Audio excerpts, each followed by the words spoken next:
is a lifestyle. Sports cards and we live now. Jeremy Lee in the building and every guest that you ever needed. Sports cards after hours keep the hobby heated.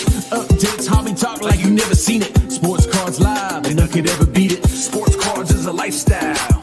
Sports cards and we live now. Welcome to another episode of Sports Cards Live with your host, Jeremy Lee. All right, guys, welcome back after a week off to the Fanatics Collect Weekly Hockey Auction Ending Watch Party. My name is Jeremy Lee. It is March the 2nd, 2025, and let's jump right in and bring out our co-host from the Hockey Cards Gongshow, Mr. Joshua Madigan. Josh, hello, and how are you? Hey, Jeremy, what's up, buddy? How are you? I am good. I'm excited to look at some hockey cards tonight. Missed doing the show last week. I was off in Winnipeg at a show visiting some family, but we are back in the action right here, the Sports Cards Live studio on the YouTube airwaves. We are broadcasting to Instagram as well. If you're watching on Instagram, come on over to YouTube, everybody. Coming over to YouTube. Hello to Twitter. I think that's it tonight. Oh, and the Facebook group. Hello to Facebook as well. Good evening, everybody, and welcome. We got some good cards tonight to look at, Josh. Oh, yeah. We got Ovechkin continuing to score goals. Yep. We've got some trades going on in the NHL. A big goalie move for a defenseman. Lots going on. What's been your take over the last couple of weeks? Well, obviously the Four Nations was a smashing success, and that's probably the biggest news. And now we're sort of settling into the playoff race. It kind of feels like it's go time. We got the trade deadline approaching, and as far as like moves go, I think that you just referenced the Seth Jones to Florida for Spencer Knight, and actually, usually in a trade, I feel like there's a winner and loser. I think both teams really win in that trade. I don't think Knight was going to in a position with Officer Bob to be too productive in the short term, and he could be the goalie of the future for Chicago, and Seth Jones will really help Florida in this playoff run. Yeah. They basically just got a defenseman for free. They lost some goaltender depth, but they will backfill that. Chicago, and then Chicago picks up what might be their goalie of the future, which is great when you've got maybe the centerman of the future for the whole NHL. Now you've got a goalie who can maybe be that in a couple of years. He's going to take some time to grow, I believe. So I think that's one of those trades where it works out for everybody. I have seen some Florida Panther fans, though, express disappointment in giving away basically what is such a great goaltending prospect, and those are tough to come by. So we'll see how that shakes out. You're in win now mode, though, if you're Florida, right? You gotta championship windows are rare and they close quickly, and if it's open, I think the smart thing to do is to risk a little bit of the future to take every opportunity to win today. Yeah, press, and try to hoist Lord Stanley's mug again this year or next. Yeah. But yeah, the Four Nations, great tournament, great entertainment. I think that truly did grow the game in the United States. I don't think Canada needed any more growth of hockey, but I think it certainly helped in the US. What was it? The most watched NHL or NHL promoted game in the last 30 years, something like that in the United States. Ever. I think ever. Yeah. Ever. The only thing would probably prevent it from being the most watched hockey game was probably the 1980 Olympics. Yeah. A miracle. Yeah, it was good. Obviously, I'm happy that Canada won, and but it was close. I mean, one goal could have gone either way. Both teams definitely very, very strong. Producer Louie in the house. Nothing better than the nice Sting vibe. What is that? It changed. It weirded me out the first time. I was like, what is this? What did I do? I'm like, what did I do wrong? Like, there was no warning, no email, nothing. But it is what it is now. I'm not used to it, and I don't know when I will be, but I'm sure in good time. Michael, welcome to the show. Jeff McMahon, good evening. Sundin is here. The professor is here, as well as Cardfucius. Florida has 9 million. Yes, with Matthew Tkachuk moving onto the long-term injury reserve. Yeah, they added, I think, was it like $8.75 million, something like that, close to 9 million. And Michael says, anyone notice those Blue Jackets jerseys in the Stadium Series? I think the Cannon crest looked good. I didn't see any of that, so I don't know what that was all about or what that looked like. But it was high scoring, and I believe there's a major tribute for Johnny Gaudreau, which is definitely nice to see. Josh, did you take in any of the Stadium Series game? Not a ton of it, just a little bit. And obviously in one of the biggest football stadiums here in the US too. So you had 70,000 people. I mean, that's pretty cool for an NHL game. Yeah, I might be confusing my numbers, but I thought I saw 90 something, but maybe I might be mixing it. I might be mixing that up with the viewers of the last game in the Four Nations. So Larry's Classic, Miracle on Ice was tape delayed. I knew to watch because the outcome leaked. Oh no. Well, at least you watched with the you knew it was going to end up good for you guys for sure. That was I was only 8 years old when that happened, so I don't have great memories of it or at all, but I remember hearing about it nonstop through the next 10 years of my life. You were right, sure. Jeremy. 94,751. Yeah, that's a lot of people. That's a lot of people. Jeff McMahon was there. So, Jeff, you were at the Four Nations final game or the Miracle on Ice? Let's go with I'm guessing Four Nations. That's amazing if you were there. Yeah, that's awesome. Congrats. No doubt. Mike Chark from Double A, watching with interest. Yes, I believe that this fellow here, Mike, who is partnered with David Kaplan, who often joins our chats, they have a Gordie Howe ending in the auction tonight. So we're definitely going to a Gordie Howe rookie card, actually, Josh, ending in tonight's auction that they've consigned over to Fanatics Collect. So we'll definitely be looking at that card here in due course, if not right away. I'm just going to get things set up right now for the cards that we are watching tonight. And we'll start taking a look at some of those right away here. Let's just get that all ready to go. Michael, to be honest, I didn't watch the game, just saw the jerseys online. Okay. Oh, and Jeff was at the outdoor game yesterday. So neither the Miracle on Ice nor the Four Nations final game, but here's the Stadium Series. Oh, that's cool still, of course. Nice. Great atmosphere. Yeah, with 94,000 something people, that's going to be a crazy atmosphere for sure. All right, Josh. Oh, interesting. There's now a new. So what I'm looking at is this right here. This is the, you go to fanaticscollect.com. You click on auction over here. It'll bring you to the weekly, and then you can click on. Let's go to 163. That's this week's. I've got them on the items that we are watching, and we're going to choose hockey as well. And now I'm going to sort it by earliest year. But there was this one for favorites. I think feels like that's a new option on this drop down menu here very recently. But here's what, and look at that right out of the gate. We've got Mike Chark's card right here, you guys. This is so Josh, we're just going to dive in. Okay. We're going to dive right in now. We've got this PSA 2 1951 Parkhurst Gordie Howe. And at first, let me just open that up here. At first glance, from this angle, if I'm looking at my secondary monitor, it looks like an absolute blazer. From here, it looks great.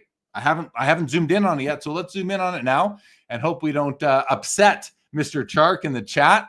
I don't think we will. This is like, look at this. It's a beautiful two. It's not perfect, but it's beautiful, and it's very recently slabbed. I'm guessing they just got it back before, or I don't know how they had it graded, but got it back and shipped it off to Fanatics to auction off as quick as they could.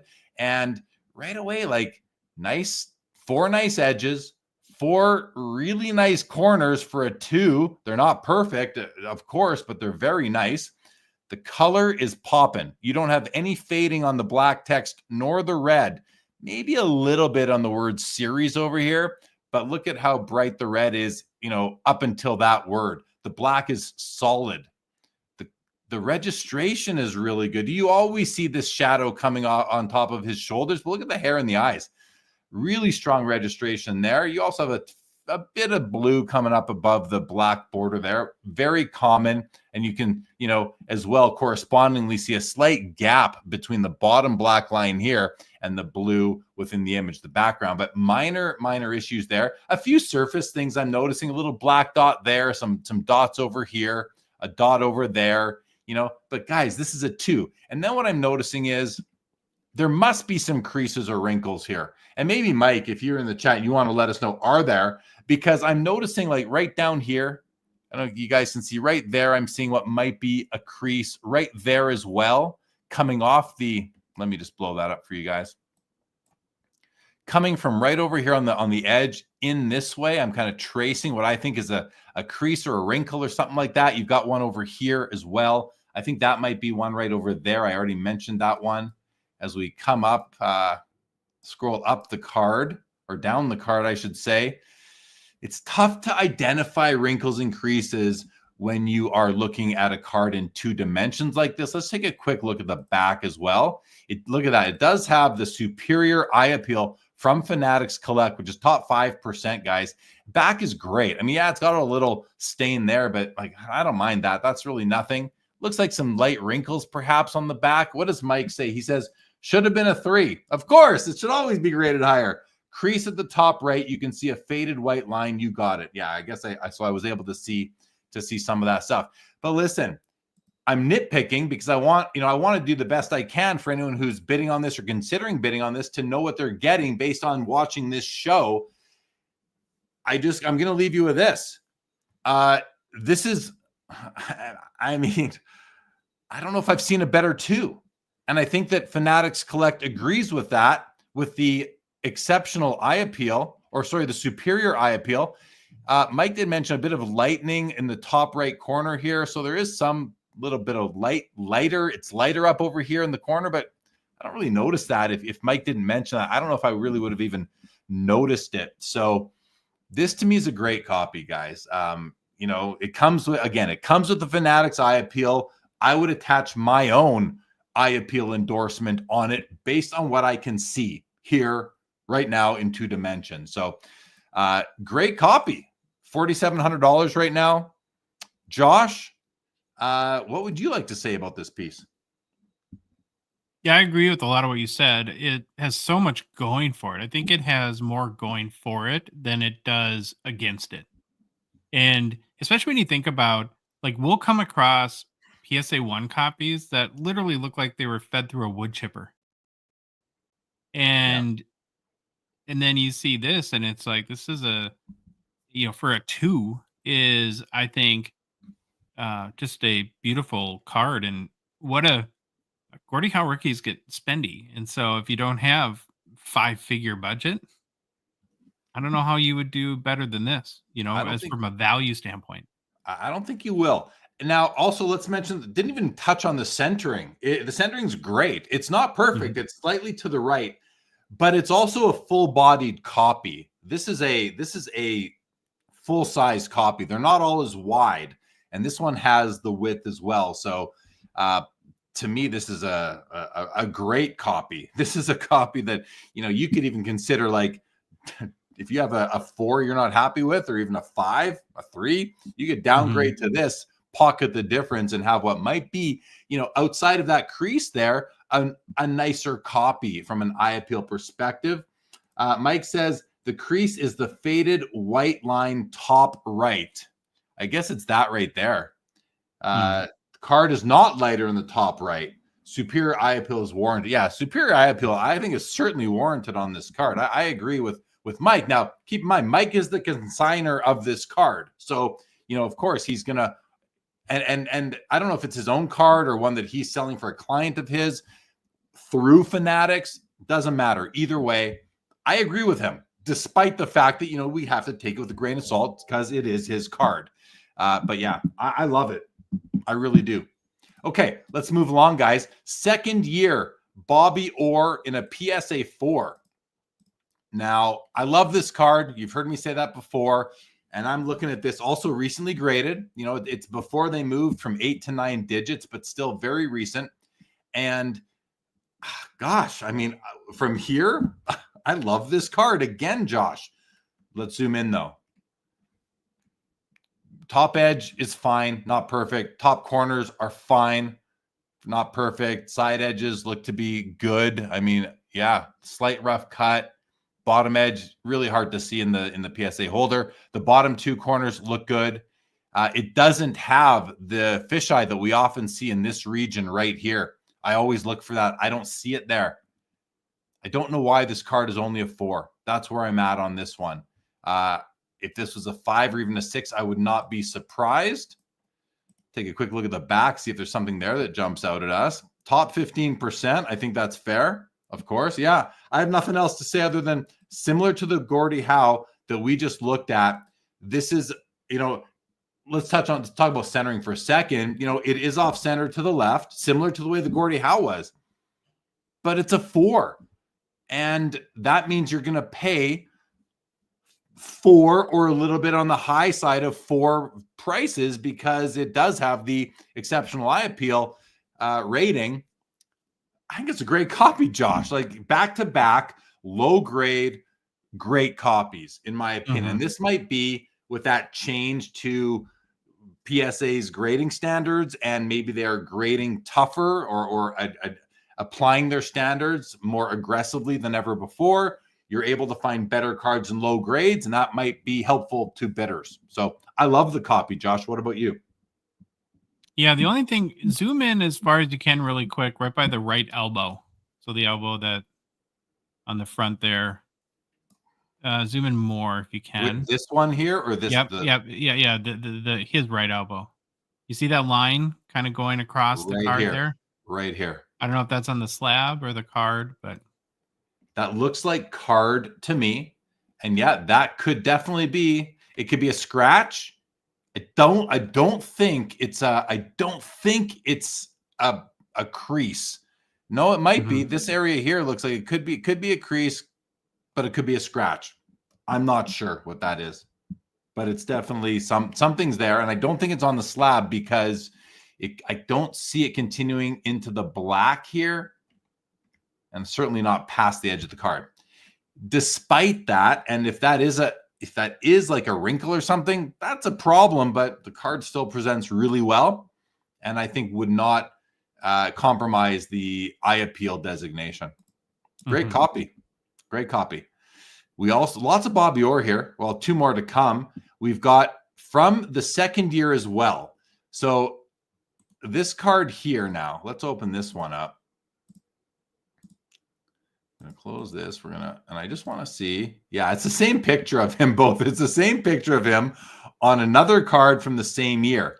This is the card commemorating him winning the Calder Trophy for the Rookie of the Year in the year before, 66-67. This card is in a much older slab, graded a PSA 8, has a stain right there. I'm not familiar with this card. First of all, I don't know that I've ever scrutinized this Bobby Orr card, and I feel like I probably should have by now because it's a second-year Bobby Orr.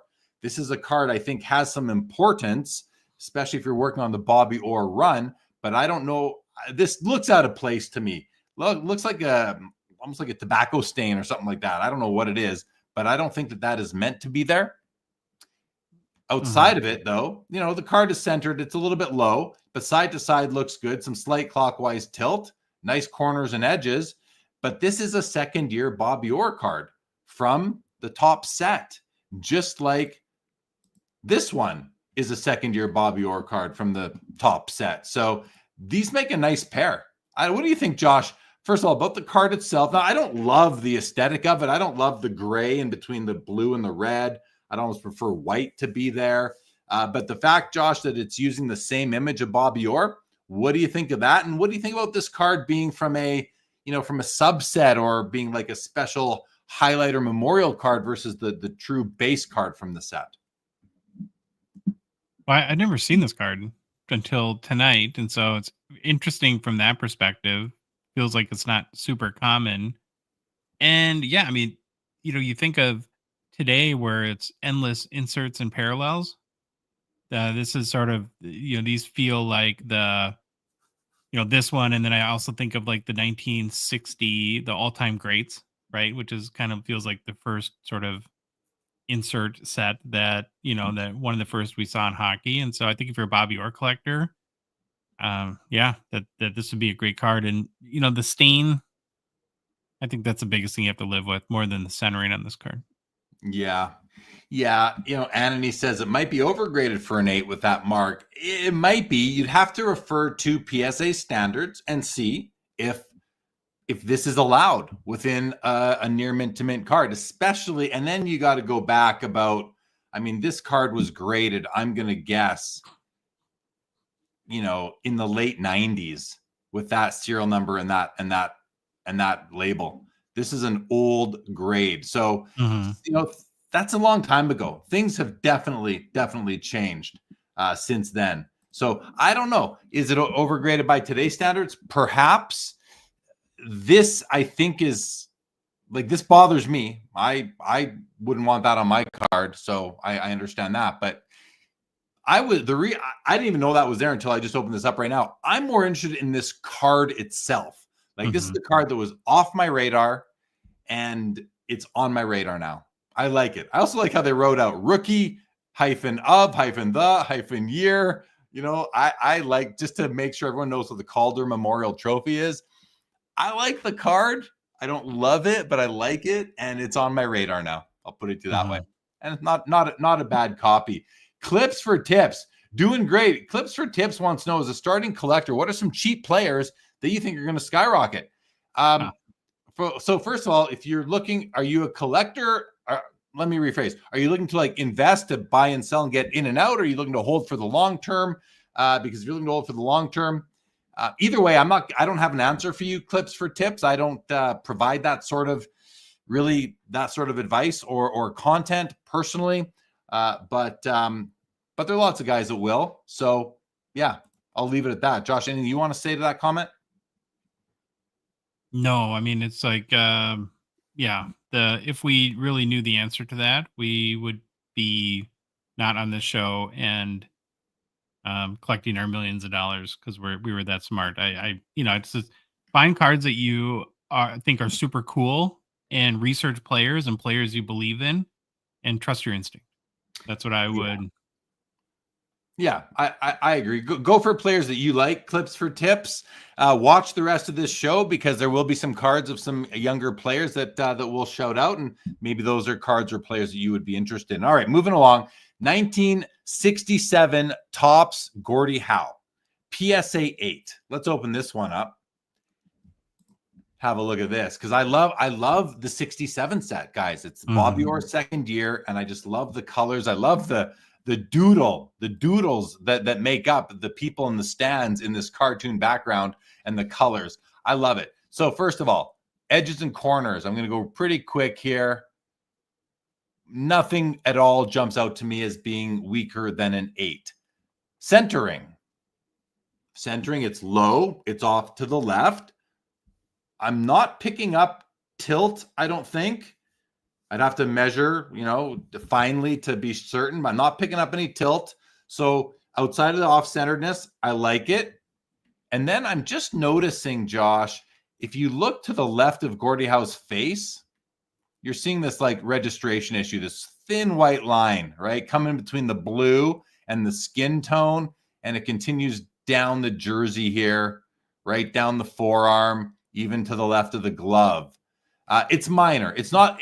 I won't say it's minor, because I noticed it even from here. I noticed it off to the left of his face, but it's a flaw in the printing process, but might not bother everybody. And it could be worse. It's not a horrible 8. I'll say that. It's probably on the lower half of 8s though. And I don't know how much lower, if you talk about the 4 quartiles, if you will, I think it's going to be in the third from the top. So that 25 to 50% of 8s, and where within there, maybe towards the lower half of that. So maybe I'm putting it in the, what would that be? The third or the fifth 8, the fifth eighth of all of the population. Of course, I haven't seen them all. I'm just going off of my gut and my feel. So anyway, it's an old slab as well, and currently sitting at $370. And again, guys, it's like a 16th year Gordie Howe. Anyway, but if you're doing the Gordie Howe run, that's a card that you need. Anything, Josh? Yeah, I love the set as well. Interesting, the copywriting or the writing decisions that they made. RW Detroit. It's Oh, kind of right. I like Right. that. I mean, these are things that make me like cards more. Little nuances like that. Mm-hmm. Yeah. All right, let's go on. We have the third year Bobby Orr in a PSA 5. This is an O-Pee-Chee. This is the first year, guys, of O-Pee-Chee since like 1940. So after like a 28-year hiatus, O-Pee-Chee comes back, and this is the first year of O-Pee-Chees in the what we'll call the modernish era.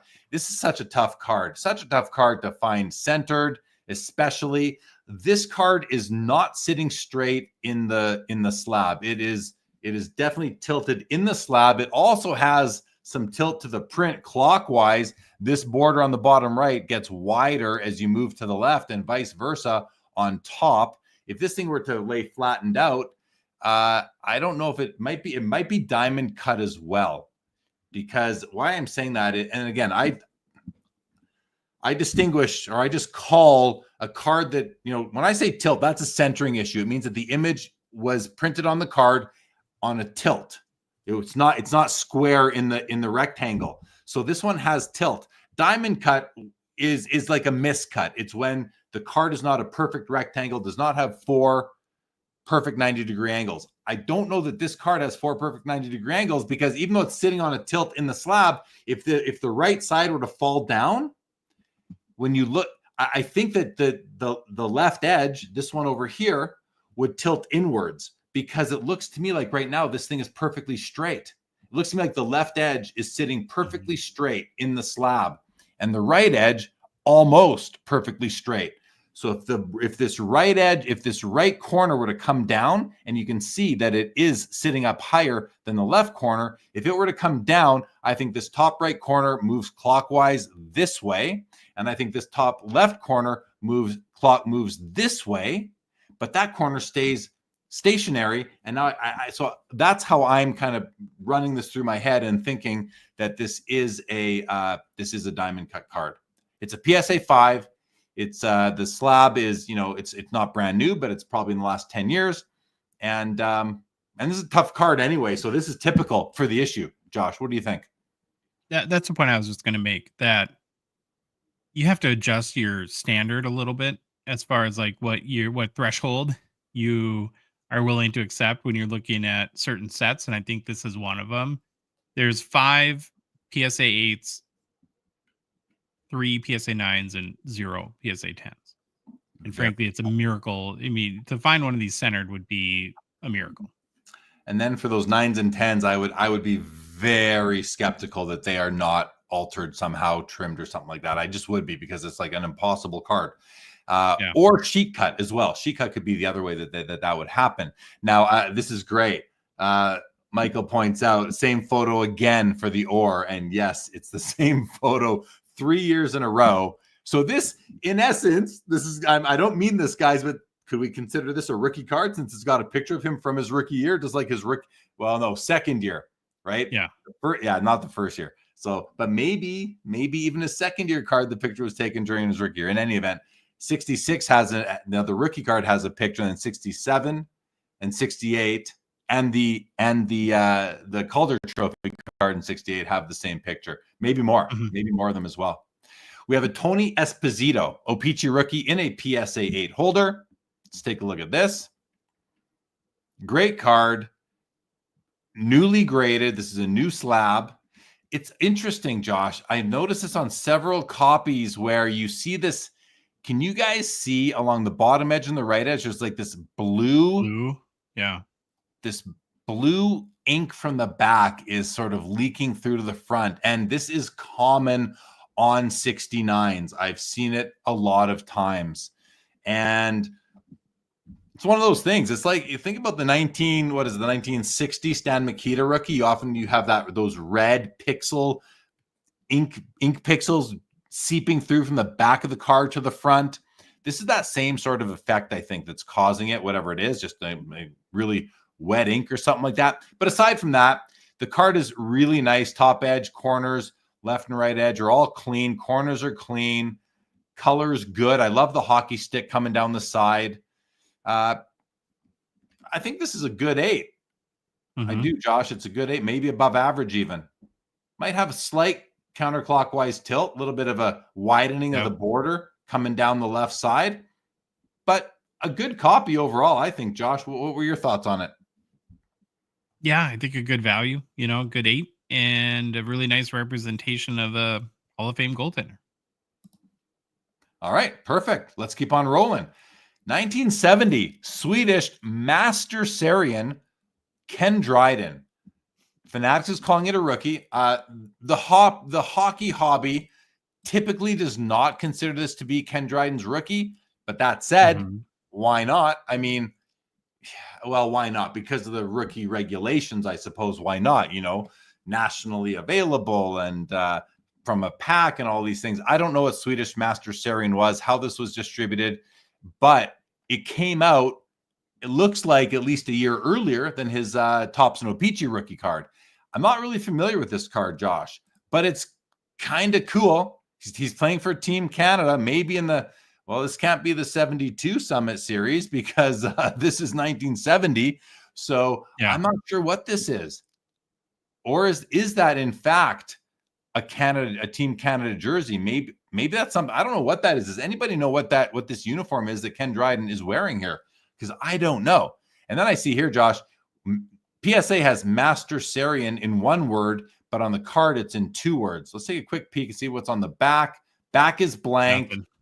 Was it cut out of a magazine? Did it come out of a pack, cut off the side of a cereal box? I don't know what this is. If Bobby Burrell's out there, I'm sure he would know. But if not, it's a cool card. It's a PSA 9 as well.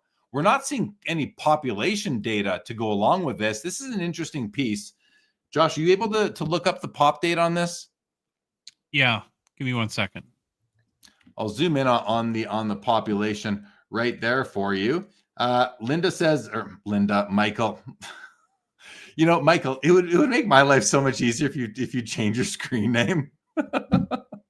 Anyway, is that Dryden from his college days? Yeah, it could be. Says, I think it's from Colgate. I think you meant, Cornell. His college team. Yeah, could be from when he was in college. Pop 24. Oh, that's a high pop, I think. 1 PSA 10 and 50 copies have been graded. And 24 of those 50 are 9s. So it's a 50% mint rate, basically. Yeah, that's high. So not as rare as I was thinking it could have been. And maybe this $240 is, evidence of that once people do look at the pop report on it. Cool card, bit of an oddball. I'm sure there's people out there that would consider that to be his rookie card. So let's keep on rolling. Unless you had something else to add on that one, Josh. Nope. All right. Let's move along to this 1970 Topps Gordie Howe card with an on-card in-person auto right here.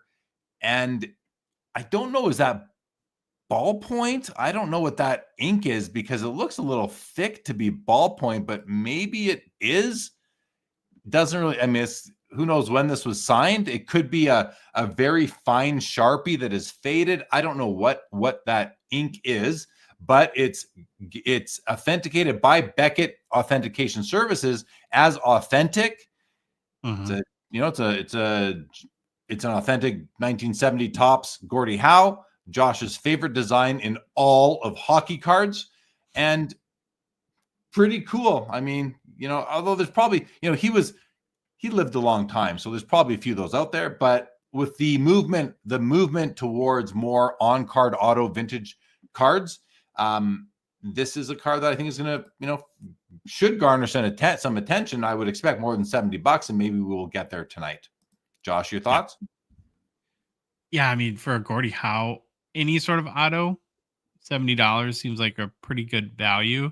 It's not like the best auto quality as we know, but like I said, I think value-wise, it's a good deal. Right on. Let's keep on rolling then. Michael says the Howe looks like an old felt tip pen. Yeah, could be. That could definitely be.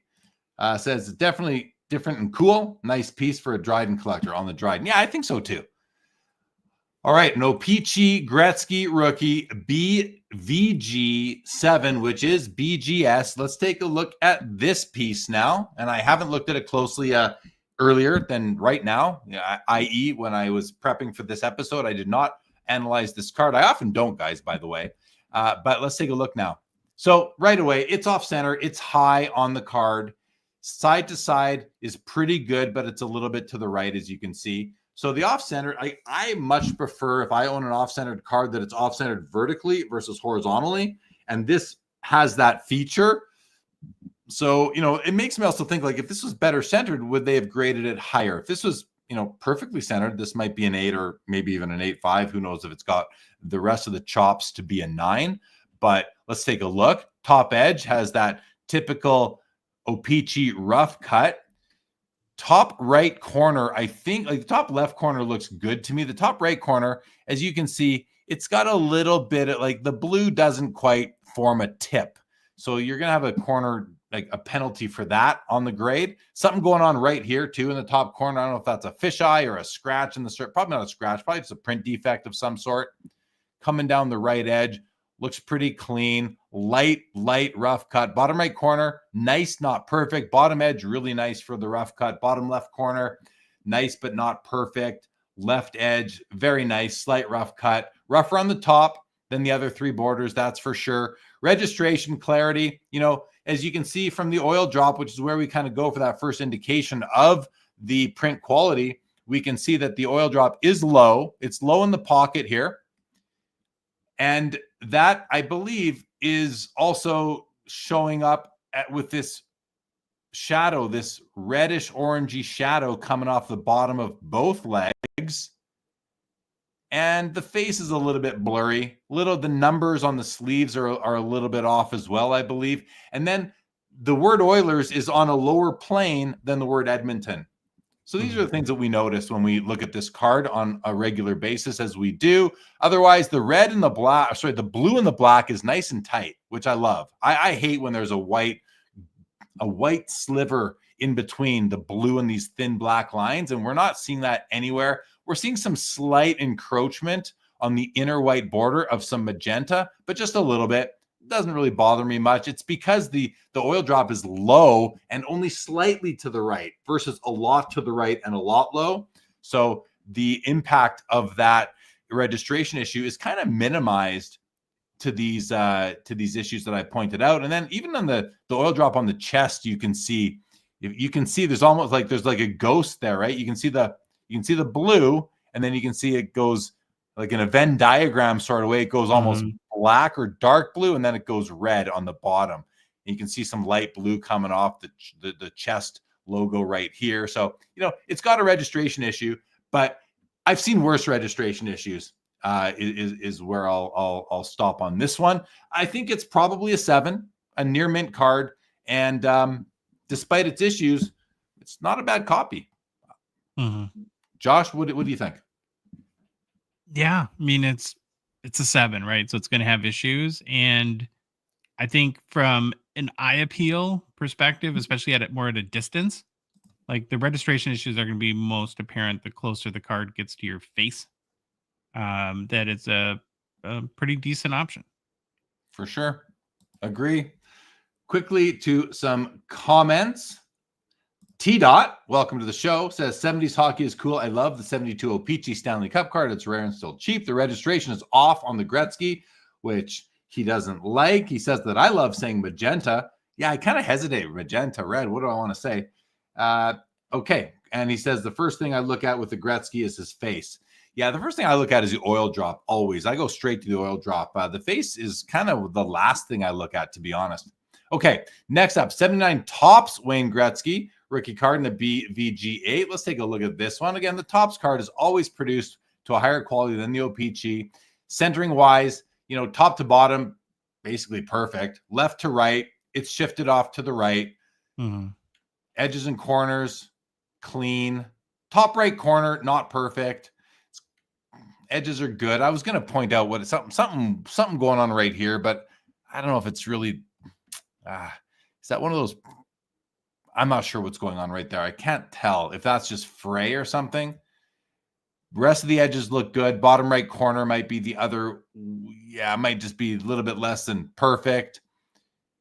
Otherwise, I don't have much really more to say about this card. We're seeing scratches like all over here, all over here. Those are on the holder. These are scuffs on the BGS holders are just more prone to scratches and scuffs and blemishes than really any other slab I've seen. I don't know what that is. It's just I just tend to notice that on BGS slabs. Josh, what do you think of this card? Yeah, my opinion is a lot like the other one. It's if you're really in the market and you're in this for a Topps Gretzky and you're looking in this price range, then you just got to do your research. And there's going to be, with every one of these cards, they're so intricate that there's, you're always going to find something. And it's just more kind of what fits your criteria and what are the flaws that you can live with and what are the flaws you can't. Trade-offs, as you like to say, right? Trade-offs. Yeah. All right, guys. Similar to that Bobby Orr Calder trophy and the second year card, we have the same situation here with Gretzky. Here's his second year card, the regular base card that sits in the set. And then here is the All-Star, I believe, second team All-Star card from the same set.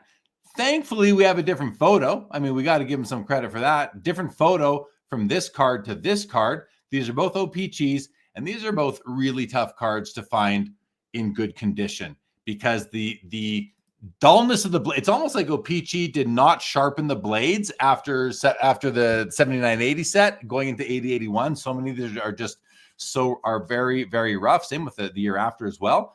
But this is a nice looking copy. Oh, hold on. I meant to go to this one here. Let's open this up. This is a nice looking copy. Of course, it's a gem mint. Surface is the only non 9.5. And, oftentimes when we look at these early OPG cards in BGS holders or Beckett holders, we a lot of people automatically assume that they were sheet cut, meaning, not pack pulled, but sheet cut after the fact and distributed that way through the, secondary market network. And that might be the case here. I don't know. I'm not an expert at spotting that. I think sometimes I get a good feeling for it. And this one might be that. Same thing goes with this card here. And the other thing is that, the surface is the one non-9.5. It's the 9. And these things were on posters that were rolled together, which oftentimes when I see a card like this in a BGS holder, I look to the surface grade to give me further indication that it might be a sheet cut card. But Beckett a long time ago made the decision that they would grade these sheet cut cards, and they do. And a lot of people collect them and love them. So just want to point that out, though, to be, share all the information that I have in my head on it. But the other thing, like I mentioned about the Bobby Orr, Josh, is that you've got the base card and then you got, another second year card of his here that's pretty darn nice. What are your thoughts on these two, Josh? Yeah, I was thinking she cut to I don't love the inconsistency of Beckett around this era for one has subgrades and the other doesn't. I find that kind of annoying on there. Yeah.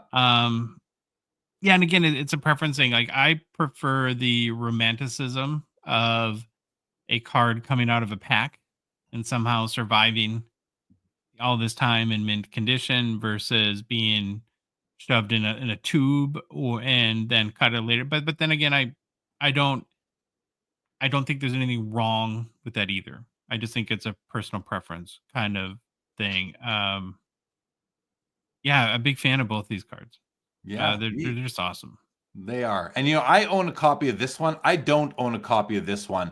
And I don't think I'm going to go for a copy of this one. Although, if I end up going ever for that Calder Trophy Bobby Orr card from 1967, I may say to myself, well, now I got to go for the Gretzky.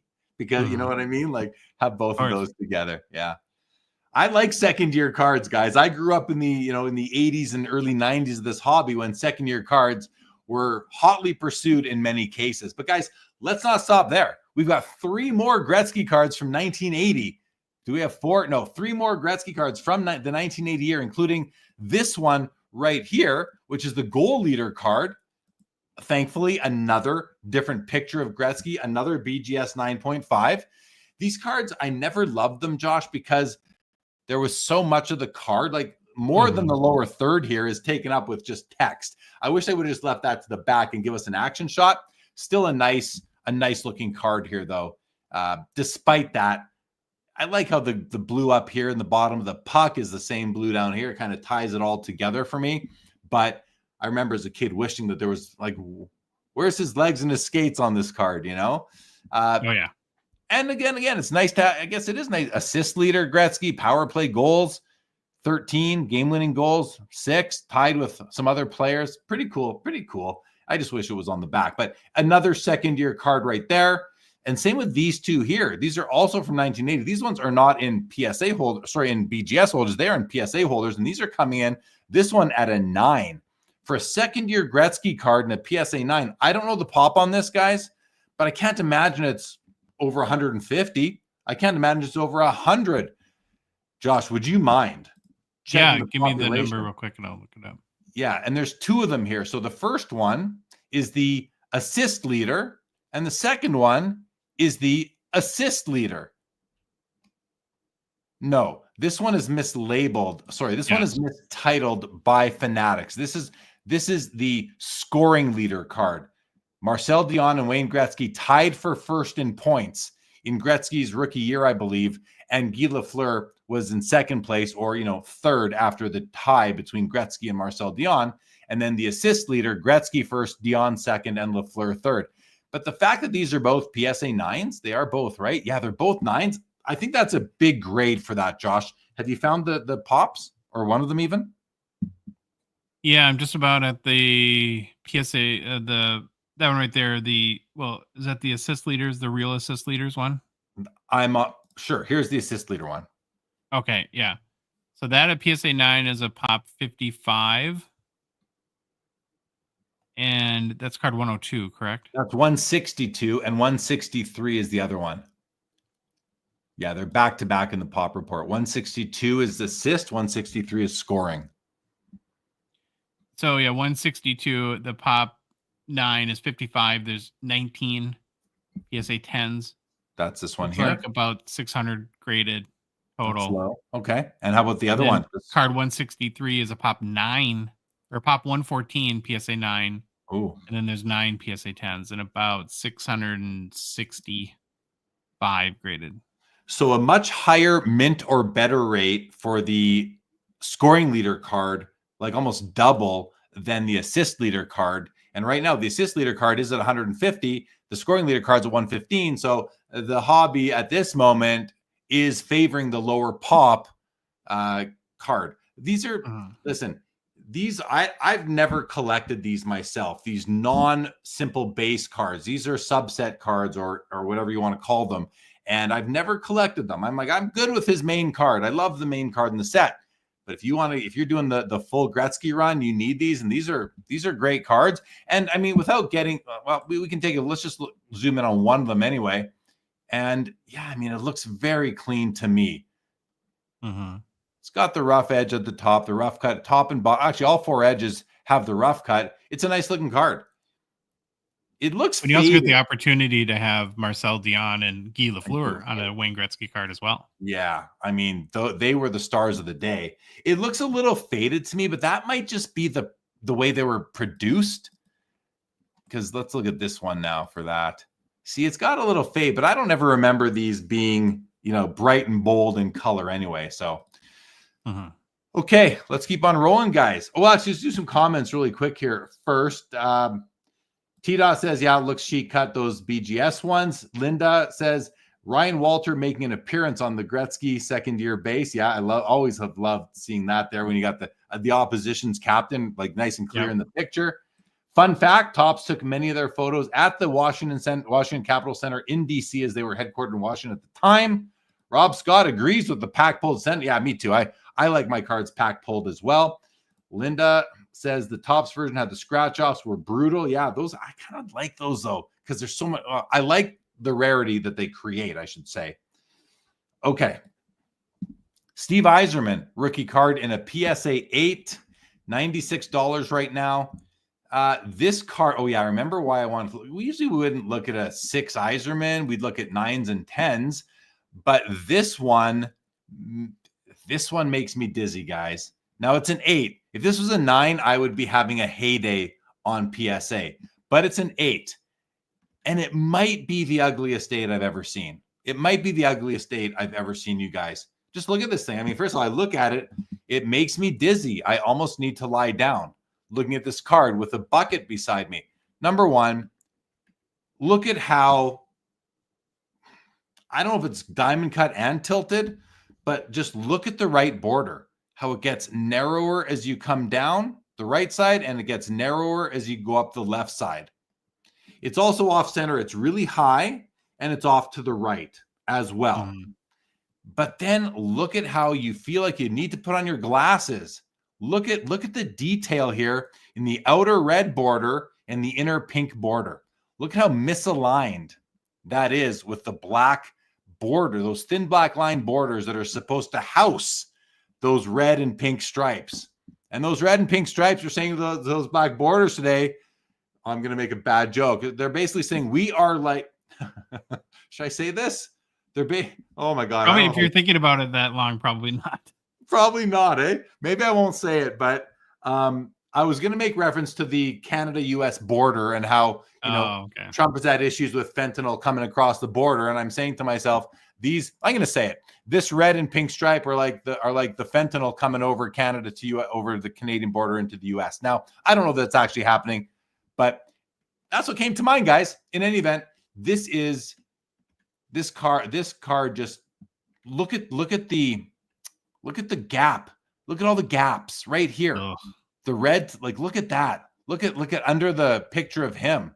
He's got 4 eyes in this picture. So this card is graded an 8. I guess it must meet PSA's technical standards for an 8. But to me, I would way rather have a 4 with clear registration, better centering, and rounded corners, because this card's an atrocity. It's an absolute atrocity, in my opinion. And what's the price at? $96. Yeah, I mean, we'll see what happens, but I don't like it, Josh. What about you? Yeah, it's kind of gross. And, it makes me think, in the, 2 years or so we've been doing this show, this card is maybe the most consistently overgraded hockey card. Like, we've seen PSA 10s that are disasters, and it's a really intricate and complicated card. I actually think it's closest to the Gretzky rookie as far as complexity. You got those fine lines and borders all throughout the card, and you really, just like with the Gretzky, you have to understand this card and understand how to look at it and evaluate it to, I think, make a smart decision. This is another great example of never by the number. Always examine the card on this one, because remember, we saw like the worst PSA 10 of all time was one of these cards. We went on for like an hour just like ripping it apart. Yeah, this card, I feel like now, I don't know if the grade is right or not. Like, to me, you could put a 3 on this and I'd tell you not to buy it. Like, I don't care what the grade is on this card. This card, just the card itself, there's so many better options out there than this particular copy and copies like it. Now, someone here said, Michael says the Eisman has a yellow line at the top, which isn't supposed to be there. Right. That's the registration. And he's pointing to this yellow line right here coming up in between the red and the black line. We see that same impact on the Gretzky rookie in that top inner white border. It's the same thing, guys. We see that there all the time too. And this is that same situation. Okay, let's keep on moving though.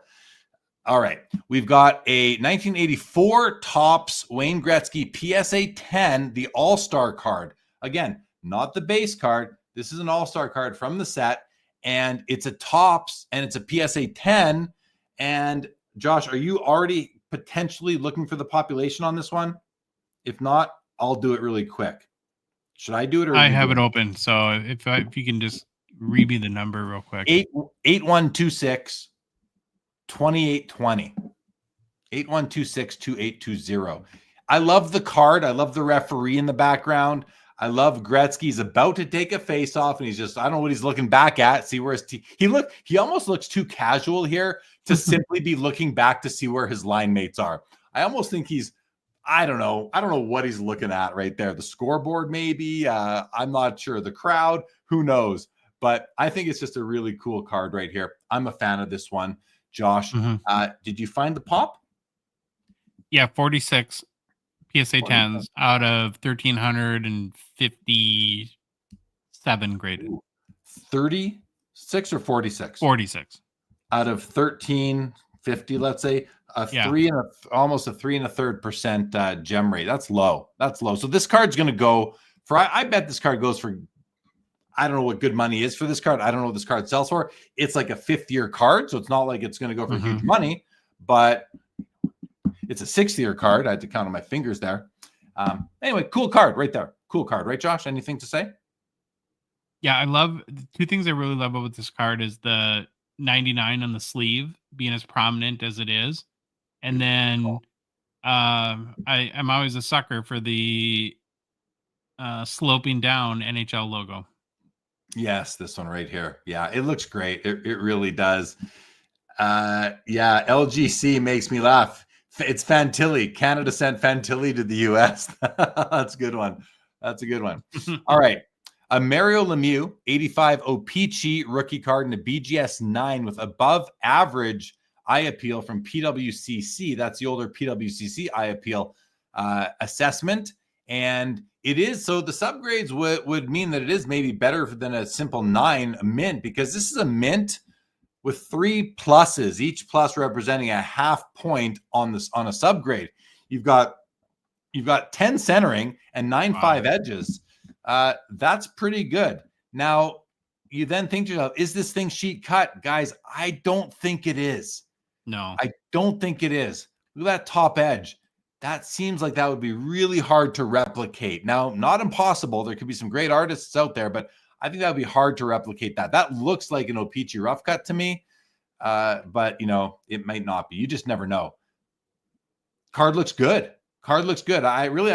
Centering looks really good. Oftentimes with the Lemieux rookie, when I look at it, I get this feeling that one of the not the top edge, but one of the side edges towards the top almost looks like it's tilting inwards. It's almost like an optical illusion. I'm not getting that on this copy, which I love that I don't get that, because that bothers me when I get it. Really strong registration too. Great copy here overall. Josh, what did you think about this one? Yeah, I really like this card. Can you scroll up to the subgrades a little bit? I just want to see. So it's hard to argue the surface grade. I always have wondered on when you get in these rough cut cards, and again, we know that most grading companies use human graders. There's some subjectivity that gets involved there. I don't know how you grade the edges on this card, right? When you have a little bit of that fraying, it's like, when I look at like the breakdown of how Beckett evaluated this card, and again, outside of the surface, which does not, is that it makes me, in just my own 2-minute assessment here, this looks like a really nice copy of this card. A really nice copy. I agree. I think it is a really nice copy of the card. Guys, we are now into the 5-minute windows. We missed a whole bunch of cards here that we didn't even get to that have now sold. So we're just going to run through a bunch of those. Actually, we will look at the 3rd-year Mario in a PSA 10. I love this card. I used to own a copy. I sold it about 1.5 years ago when I sold a bunch of cards. I don't have it anymore, but I just love it.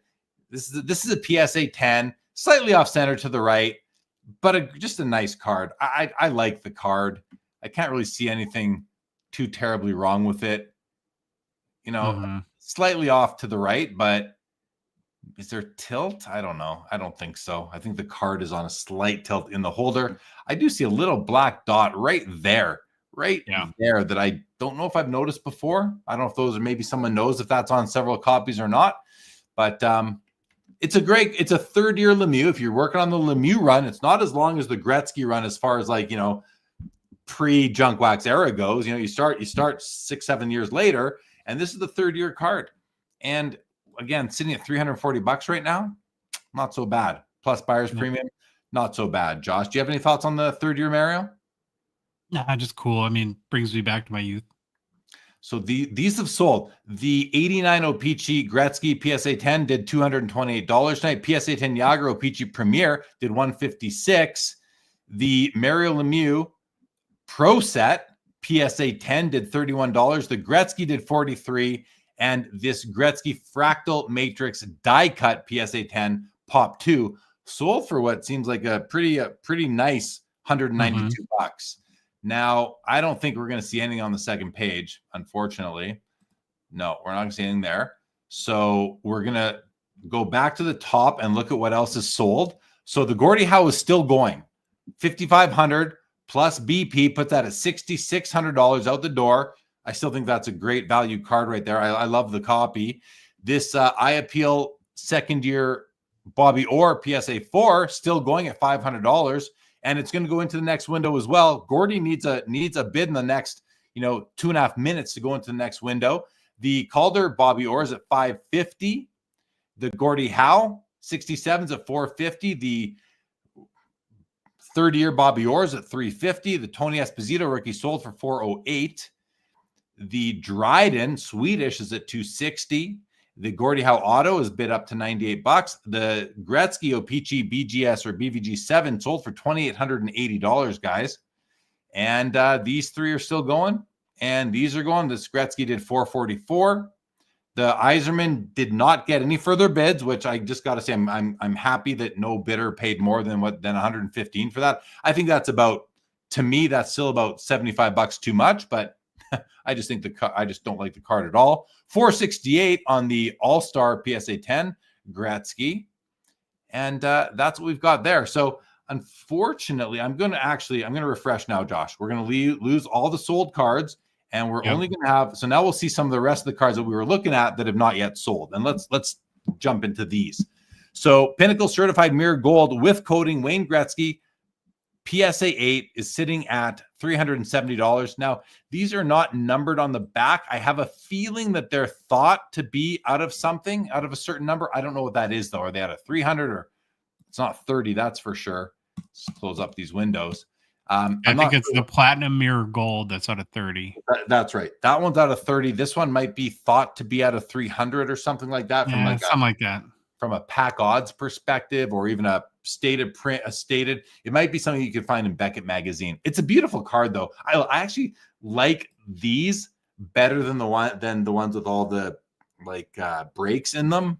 Anyway, decent card. And then foil on, foil off. That's a personal preference sort of thing. We have a Tretiak autograph here from the the Upper Deck Retro Incredible set. It's a pop 1 in this grade, $62. Guys, 21 seconds or this is going to sell for $62. Same with everything else. Ovechkin Young Gun BGS 10 Pristine is at $5,000. And the Lemieux Exquisite Tribute is at $2,100 for the one color. Authentic grade. The auto grade's a 10. It will go into the next window. It looks like the Tretiak just sold. Let's let that turn over quick. Oh, we have a few other that sold. It sold for $74. This is an interesting card here. It just sold for $1,290. But this is not a pack pulled auto. This is an in-person auto on this card. I collect these cards without autos. So I think I have this Ovechkin card and it's not auto. But this is a very rare case, Josh, where I love this card with the in-person auto. It's cool. Because Upper Deck left a spot for the autograph, It's got a great patch. It's got a star patch. It's a beautiful patch. It's out of 10. I think this is an instance where, getting a card, a modern card autographed kind of makes some sense. Yeah. What about you? Love it. Love kind of the sort of like Soviet feel to it with him being Russian and the red star. Yeah. Yeah, great card. Great card. Linda's first says 30 mirror gold were stated. So we know the platinum mirror gold say 30 on them. This one, are you sure? Are you sure? Where did you get that information, Michael? I'm just curious where you got that from.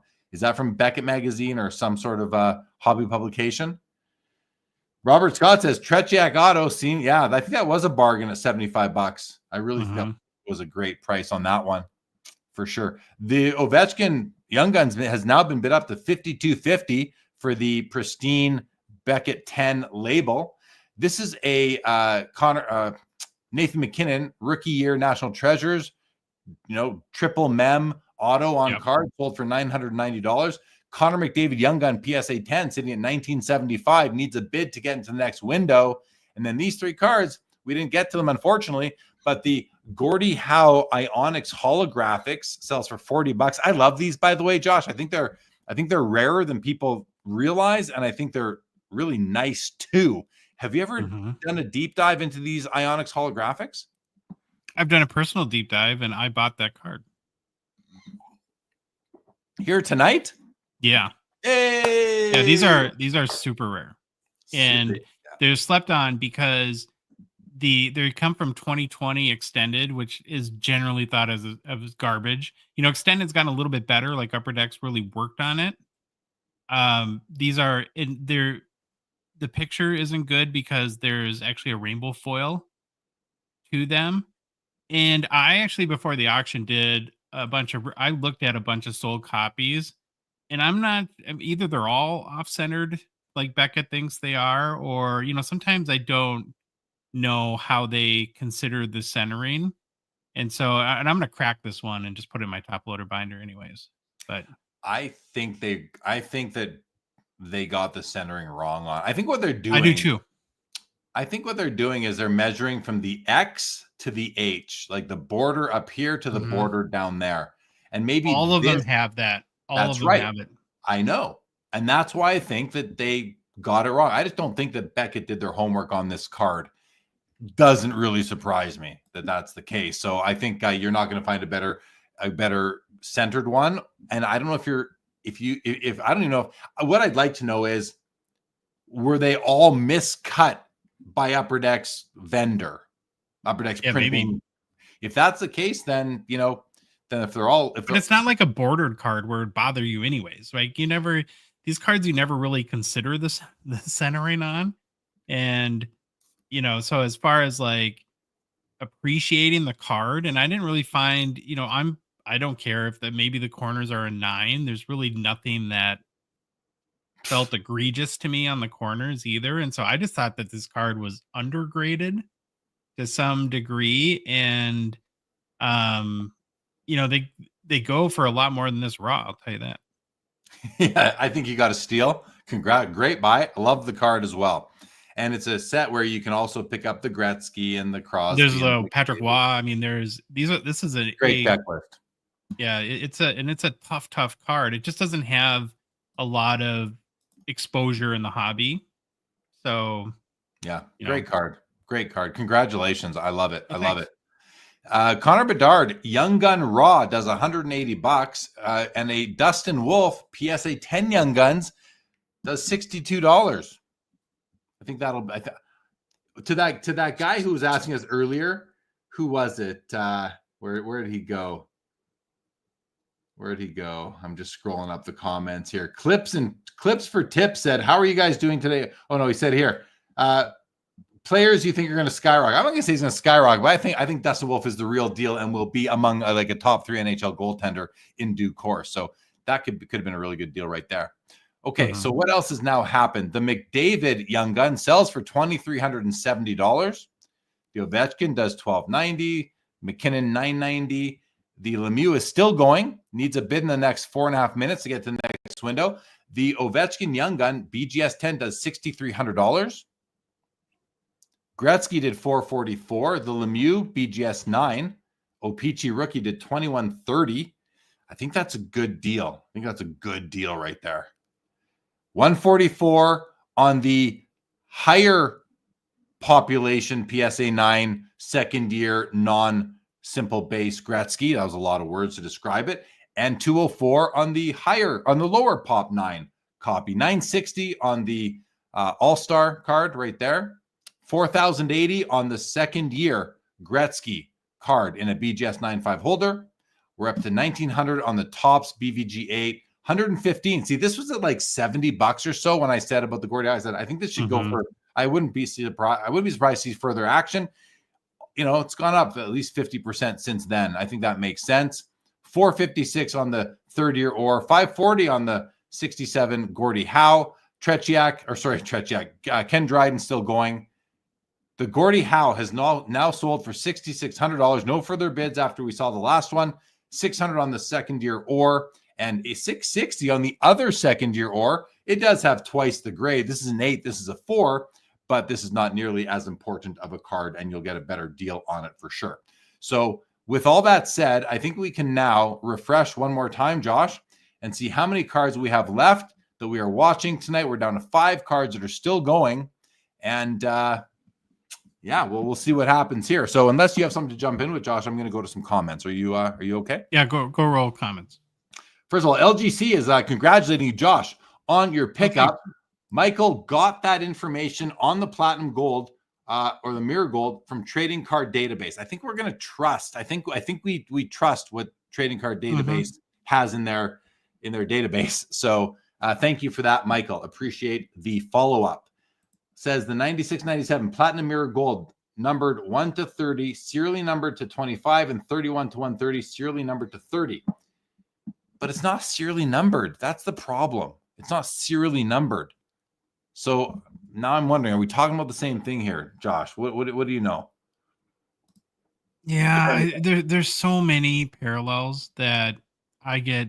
I learn it and then I almost instantly forget it, and then I have to relearn it again.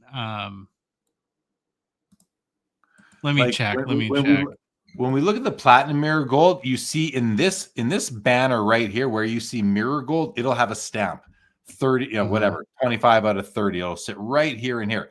This one is not serially numbered.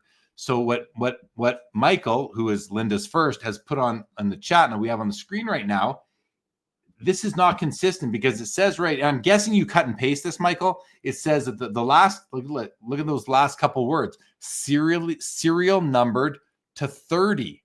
This is card number 100.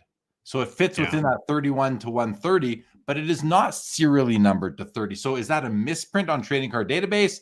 Was this, I don't know. Something doesn't add up here. Michael, curious on your thoughts. Josh, if you found anything, let me know. Yeah, I'm looking right now on TCDB. Well, Michael does say that those ionics are very rare. Louis says you have to howl now when you say Dustin Wolf. New rule. This isn't the Dick Clapper show, fellas. This isn't the Dick Clapper show.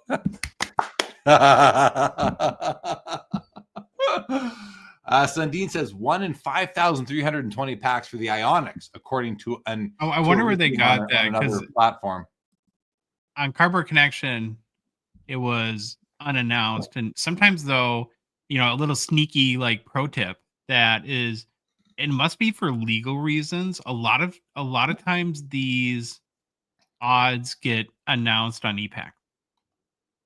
Where they're because it was actually an Easter egg in Extended Series.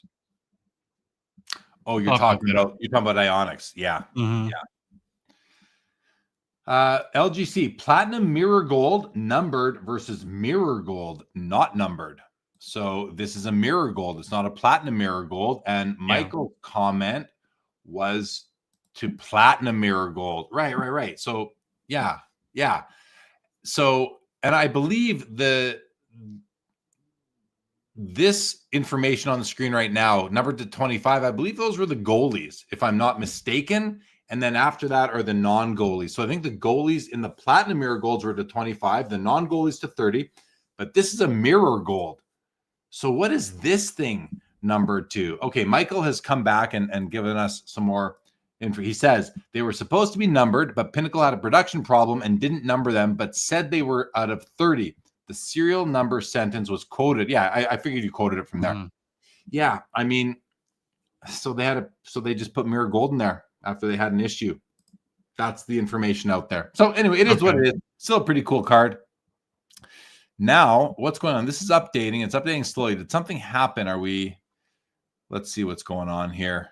So the third year Mary Lemieux PSA 10 base sold for $468. The Gordie Howe Auto sold for $138.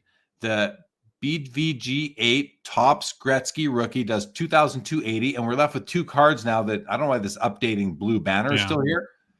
But the Dryden is at $300, and the Lemieux Tribute is at $2,500. I'm going to refresh, Josh, and see if there's anything left. One note on the Lemieux. It looks like, did it sell? No, it's still going.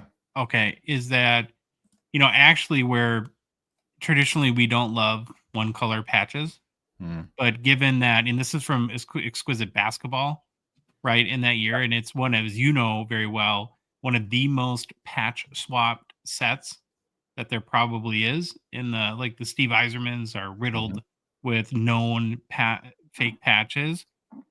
Given all the context and history, this single color, at least yellow, actually gives me more confidence in wanting to own this card than if it was had an intricate part of the penguin or something like that.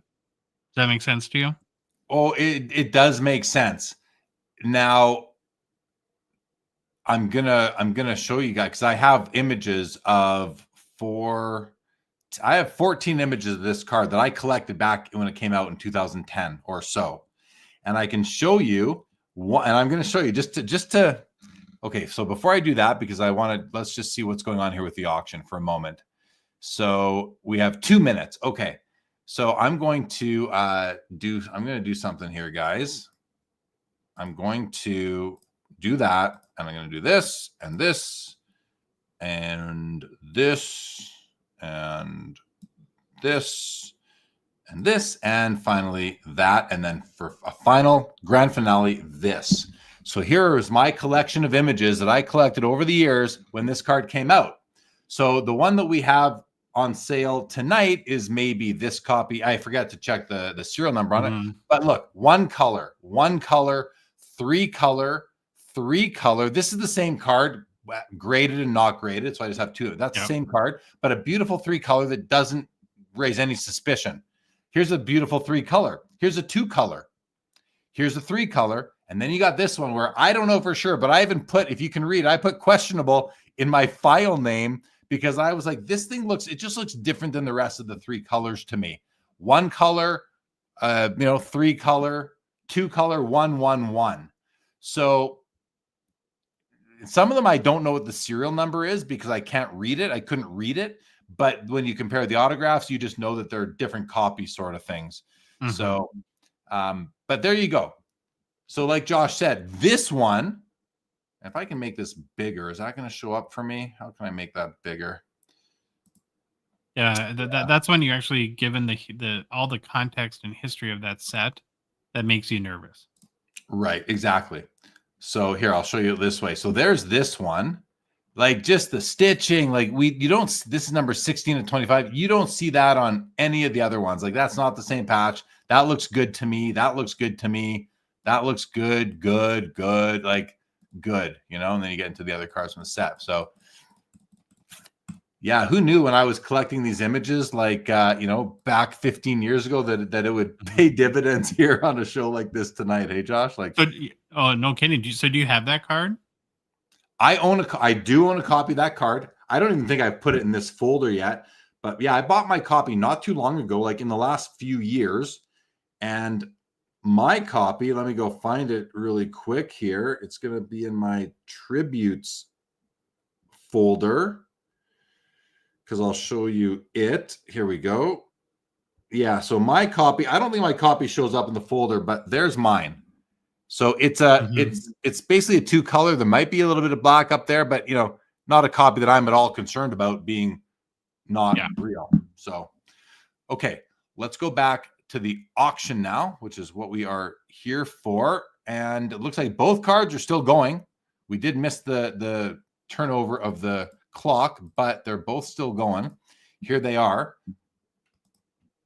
So we've got the Dryden at $350 and the Lemieux is now at $2,600. Yeah, if anyone buys that, we're gonna be card bros on it. That's for sure. Okay, let's do some comments then. Shannick says, if Wolf was a Canadian goalie, maybe he would have more of an opportunity to vault in value due to the lack of upcoming Canadian goalies and the upcoming Olympics. That's a good point, Shannick. That's a good point. he might not get that international exposure or even just the competitive exposure like we just saw, where all of a sudden Binnington's stock shot back up after being right. He won the Stanley Cup in 2019 after a remarkable run, and then everyone forgets about him, and now he's being talked about, and his cards are going for more money. So I think that's a good point Shannon makes right there. Michael says, I'm at the point where one color patches are preferred. Yeah, I'm not quite there. I think there's some comfort in that, but there are so many cards that we know came out of the pack with crazy A patches. So yes, I says, I love Jeremy as a catalog of images. It is such a great service to collectors. Thanks, Jay Lee. You're welcome. Yeah, I wish I had more. It's the only thing I could say to that. I wish I had more. Oh, we don't have to do that. Okay. So we have now 2.5 minutes left in this level, Josh. And should we look at some of the ones there was a OV Future Watch Auto PSA 10 that closed tonight, I think. Yeah, we can look at that. I can go to the closed items and we can just sort by highest price, maybe. Well, there's not many here, so they'll be right over here. There it is. The OV did $15,000 for the PSA 10 Future Watch Auto. What were you? And it's first, let's just look at the autograph itself. Autograph looks good. It's not perfect. There's some slight fade going on, but it's pretty nice still. Really nice. I mean, I don't ever assess the corner. It's too hard to look at corners and edges and all this on these kind of things, Josh. But this is a nice copy. Such a great card. This to me is just becoming more and more iconic these 0506 Future Watch Autos are becoming more and more iconic. The Crosby and the Ovechkin as time goes by, and these guys continue to play the way that they do. Were there any? What are you expecting? I'm just curious what you're expecting now with Ovechkin. He seems pretty determined to get this record this year, and it's incredible what he's doing at his age, missing 16 games with a broken leg or whatever. I mean, imagine if he didn't miss those games, he might already be at the record, which is just mind-blowing to think. Yeah, I think he's going to get there. I think he gets there this season. I mean, he's got enough goals where he can get an empty netter in each game and get there just that way. And I don't think he'll do that. So are you expecting a hobby, hobby market response? Is there going to be a little bit of an Ovechkin boon, or do you think that's already all baked in? I think I'm nodding because I do expect something to happen. But what I expect to happen is that when we come here, in the weeks after, we're going to see more Ovechkin cards than ever. And on other platforms and marketplaces in the hobby, I think we're going to see a proliferation of Ovechkin cards hitting the market as people have just been waiting for this to happen or something like it to happen. And I think we're going to see an increase in the available supply and in the float of Ovechkins that are out there. And I don't know if demand's going to keep up. So I think it's a great time to be selling Ovechkins right now. Next, from now until him breaking the record, is going to be the best time, I believe, to sell his cards until he wins another Stanley Cup. I don't even think the Hall of Fame, announcement for him is going to move the needle. Yeah. Well, my theory is he doesn't want to play next year, and he just wants to be done. Oh, and maybe. So he's just going to break his. The mind is a powerful thing, right? He's like, I'm going to do this year and right off in the sunset. Yeah, exactly. Louis says, yes, major market flood. Yeah, that's exactly. I mean, listen, I've seen it happen too many times, too many cycles, too many things like that, where if I were to look for a reason for it not to happen this time, I'd just be slapping myself in a month from now and be like, well, of course it was going to happen again. So I don't want to fall into that trap. LGC says the OV boom is happening now, in my opinion. 100% agree. Now is the time to be selling. And you know what? This might sound counterintuitive, but it might also be the time to be buying certain cards, rare cards that are only going to ever be offered for sale now. And if you're a true OV collector, you want to buy some great rare cards, now might be the time to buy them when you see them. Now, this is not a rare card. There's 999 of these. So it's not a rare card. But Ovechkin's going to go down. Gretzky cards don't really go down in value, right? They go with the economy sort of thing. are Ovechkin cards going to possibly move into that realm where he's such a legend of the game, an all-timer at the level of Gretzky or Bobby Orr sort of thing, where his cards just stay there? I don't know. I don't know if that happens or not. Yeah. Sundin asks, is in 10 years, where will Ovi prices be? Sundin, ask me in 10 years. That's all I can say to that, because cannot see the future, unfortunately. Don Quixote says, I'm selling it all now. And Shannock says, I think that Capitals' return to contention may keep him in the league a little longer. That's true. That's true. It may. But like Josh said, it may not too. Okay, I think we both did. Let's go now back to the open items and see. Oh, they're all done now. Okay, so back to closed. And let's go see what those last 2 cards sold for. So we're looking for the... Oh, by the way, Lane Hudson, Young Gun PSA 6. $72 for a PSA 6. Lane Hudson. That's crazy. That's crazy. $60 plus buyer's premium. Even 60. I see this in the showcase of the card show selling for 25 Canadian dollars for a 6. Anyway, okay. Let's now go find. We had those 2 other cards. We had the Dryden and the Lemieux. So the Dryden should show up right away. Would I pass it? What are we on? We're on hockey and closed. Refresh. Maybe it's still going, actually. It must still be going. Yeah, those. Okay, what's going on here? Let's go back to open. Oh, there we go. Okay. Still going. They're still going. We're at 410 on the Dryden and 2,800 on the Lemieux now. A minute. Okay, guys. And by the way, because we've been kind of all over the place here for the last 5 minutes, we now have 90 seconds left in the final 5-minute all access extended bidding window on Fanatics Collect Weekly number 163. In a minute and a half, we're going to go down to the 1-minute windows, and this thing should end pretty quick after that. Yeah. In the meantime, what do you think of this, Josh? Sundin says, if I'm Ovi, I'm going for 1,000 goals. What do you think of that? I don't know. It just depends what he's a hard guy to figure out, like what motivates him at this point, right? And where I do think as a competitor, the fact that his team is good and that nobody expected his team to be good, that could maybe keep him around. But it's crazy to think. I mean, we remember being in our late 30s and early 40s to play professional hockey when it hurts just getting on the bed in the morning as a normal person. It's crazy. It's crazy what these guys do. So, I don't know. I get, does anyone know his personality enough to kind of get a good read on that one way or the other? Probably not.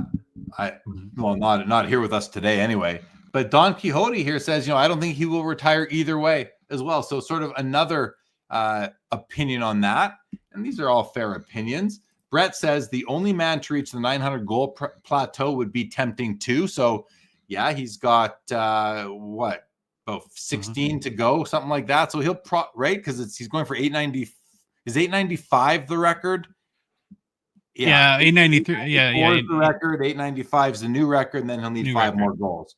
So isn't there something too to being like let's say he got the record and then he retired, and I find it awesome when, to me, that's perfect because you know that he has a little bit left in the tank and what could have been versus like completely just like petering out and being a shell of himself when he retires. I don't think he wants that. I don't think he wants that to happen. But Don Quixote makes another good comment, says he has $9.5 million still on his contract next year. I think it would make more sense to go out with his contract ending next year. Let him get to 900 goals.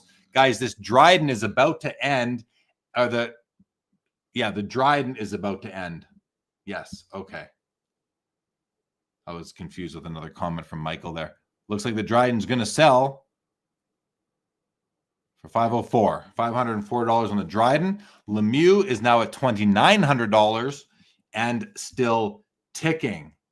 Did you comment on the Gretzky sign in the Times real quick? Because I thought that was a really great card in this auction.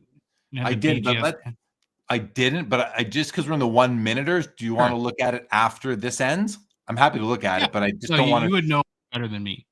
I don't. I probably had it starred or hearted, favorited, but I don't think we talked about it. We didn't talk about it tonight. I think it's worth looking at some point. For sure. 17 seconds. The Lemieux needs a bid to go into the next window. LGC says non-mainstream Ovechkin rookie cards will boom. I like his Black Diamond Emerald and Fleer Ultra Gold Medallion rookie cards. That gold medallion is more common than it seems. Final 3 seconds to get a bid on Mario. Looks like it might be done right there at $2,900 plus buyer's premium. We're going to be just under $3,600, $3,500, $3,480 on the Mario Lemieux slabbed authentic 10 autograph exquisite tribute patch auto, and a great card. Well, I think so. I own one, so obviously I like it. Okay, and that's the auction that we were watching tonight, guys. But back to the comments. Okay, Josh, I was just mentioning what LGC said here. He said, I like the Black Diamond Emerald. That's out of 10, right? That's a tough one. Yeah. Clear Ultra Gold Medallion RCs, though, that is not a rare card. Like, I see them everywhere. I remember being at a card show once. I think it might have been the Burbank. It was in the States, and I remember being like, every second table had this Ovechkin Fleer Ultra Gold rookie card. And is it a medallion? That I'm not sure about. Maybe that's a different card that LGC is referring to. Clarify for me, LGC. Is that the common card I'm thinking of, or is there a rare numbered version that you are referring to here that I'm just not thinking of? Like, I think that might be the case, because I can't imagine that you love this other card I'm thinking of, or maybe you do. Gordon Morrison says, or Ovechkin keeps it exceptionally classy and ties the record and then retires. That'd be something for sure. I don't think so. I think he's going to go make that extra 10 mil to put a cap on the. And if you're a competitor, there's no way you do. Yeah, and the team's good. They could challenge for the cup, and I don't think there's anything unclassy about playing out your contract either. I don't think that's unclassy at all. And I'm not saying Gordon Morrison is saying that either, but I think that would not be consistent for me. Don Quixote, even his rookie class card is selling for like 100 plus Canadian now, which was 30 a year ago. Yeah. See, and I just met with somebody who had like that dual-sided Crosby Ovechkin lenticular card. Yeah. Upper Deck gave those away for free. They throw them in with redemption for a couple years. And I'm seeing more and more of those as well out there. So yeah. Okay, guys. Any other we were going to look at that sign of the times. Annie says the victory might be selling for $200. The victory rookie for $200. The rookie showdown, Don. Yeah, you know the card, Don. I call you Don, even though I'm sure Don Quixote isn't your real name, but we'll call you Don. Okay, let's go look at that Gretzky sign of the time. So I'm going to go back to closed here now, and we're going to scroll through, see the cards that we were planning to look at, and some we just didn't. So there is this Upper Deck Gold Reserve Gretzky auto out of 200 that sold for $600. We didn't get a chance to look at that. There's the sign of the times right there. BGS 10 with the 10 auto, Pop 2, sells for $1,830. This is from 2006. Now, how much of that $1,800 is for the BGS 10 and how much is for the card? And I just ask because, I mean, unless this is because some sign of the times were so hard to find. Oh, LGC, you said gold medallion, though. Now you're saying ice medallion. That's a different thing. And I'm with you 100%, LGC. I love that card. It's the gold one that you said before that I was like, you must be talking about something different. Just make sure I'm not out to lunch here. Yeah, see, you said Fleer Ultra Gold Medallion. Now you're changing it to, so yeah, we're on the same page. I think, that must have been a typo, right? But back to this Gretzky now, Josh. Yeah, I don't know. Is this a really, really, really tough sign of the times that pushed it up to $1,800, or is it partially because of the BGS? Fair point. I'm less impressed with the grade. I just think it's a really nice card. Like the card design, the huge spot for the logo on it, the photo of, the blue ink logo just looks fantastic. And I just think it's a beautiful card. Yeah, agreed. You said the big space for the logo. Are you talking about this area here with SPF and sign of the times autograph card? No, I'm talking about Wayne Gretzky's. No, sorry, signature, his autograph. Oh, okay. I'm Yeah. sorry, I misspoke. Got it. Okay.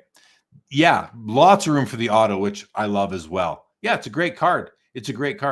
Absolutely. Let's see what else we didn't really get to look at. We talked about, there's a Makar PSA 10 Young Gun, did 480. Bedard PSA 10 Young Gun, 588. So Bedard Young Guns PSA 10 are outselling Makar. Makar has a Conn Smythe and Norris and a Calder. Bedard has a Calder, I believe. Yeah, and what, 16 goals? Oh, and Makar has a Stanley Cup as well, which I think is worth mentioning as well. But it's okay. You know, Makar's a defenseman, and Bedard is he's the guy right now. So, and then we have this Bedard from SB Game Used New Grooves Gold, only 99 copies. PSA 10 Pop 9 sells for $264. Bedard PSA 9 Young Gun, 300. And the Hudson we talked about. So that's everything. We've talked about all of them. Oh, yeah. Brett S. says Makar has 4 nations as well. He sure does. Yeah, Bedard didn't even make that team. So there is that as well. Sundin's brother bought an OV Future Watch Auto BGS 9 for $280 15 years ago. Definitely a good buy for sure. And Don says that, yeah, the pop counts are a little bit different. So, yeah, we know Bedard is the most graded card now, right? The highest PSA 10 card anyway. By a long shot. Yeah. All right, guys. That's it. Josh, this was fun. Yeah. Great time. Good.